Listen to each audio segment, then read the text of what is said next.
கருப்பு சட்டை, கருப்பு கொடி, கனிமொழி சொல்றாங்க கருப்பு கொடி எதிர்ப்பின் அடையாளம், போராட்டத்தின் அடையாளம். கருப்பு கொடியை நாங்கள் தூக்கினாலே நாங்கள் வெற்றி பெற்று தான் நாங்கள் அதை கீழே வைப்போம் அப்படின்னு. நான் ஒரு சம்பவத்தை நினைவு கூற விரும்புகிறேன். டாஸ்மாக் கடைகளை அகற்ற வேண்டும் என்று முதலமைச்சர் அவர்களின் துணைவியாரும் அவங்க வீட்டுக்கு முன்னாலேயே கருப்பு கொடி ஏந்தி ஆர்ப்பாட்டம் நடத்தினார்கள். சகோதரி கனிமொழி அவர்களும் கருப்பு உடை அணிந்து ஆர்ப்பாட்டம் நடத்தினார்கள். அந்த கருப்பு ஆர்ப்பாட்டத்தின் பதில் என்ன, நிலை என்ன?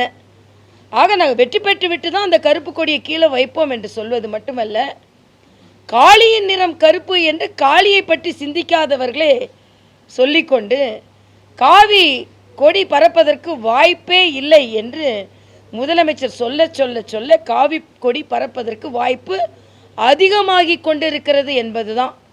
ஏனென்றால் கனிமொழி சொல்றாங்க பெண்களுக்கான வாய்ப்பு என்பது மணிக்கண்ணி, உதவித்தொகை.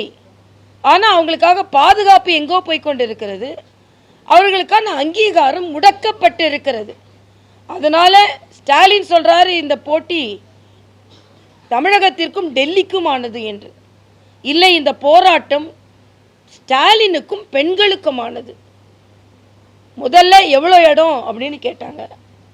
இப்போ அவர்களுக்கான இடம் உயர்த்தப்படும் என்று சொன்ன உடனேயே இடத்தை உயர்த்தாமே ஏன் எங்களுக்கு கொடுக்கல அப்படின்னு இன்னொரு கேள்வி கேட்குறாங்க.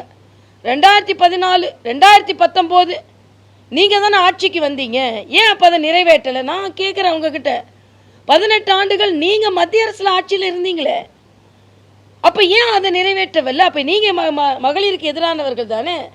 இன்னும் சொல்ல போனால் அது செயல் வடிவம் பெற்றதே மரியாதைக்குரிய பாரத பிரதமர் மோடி அவர்களால் தான்.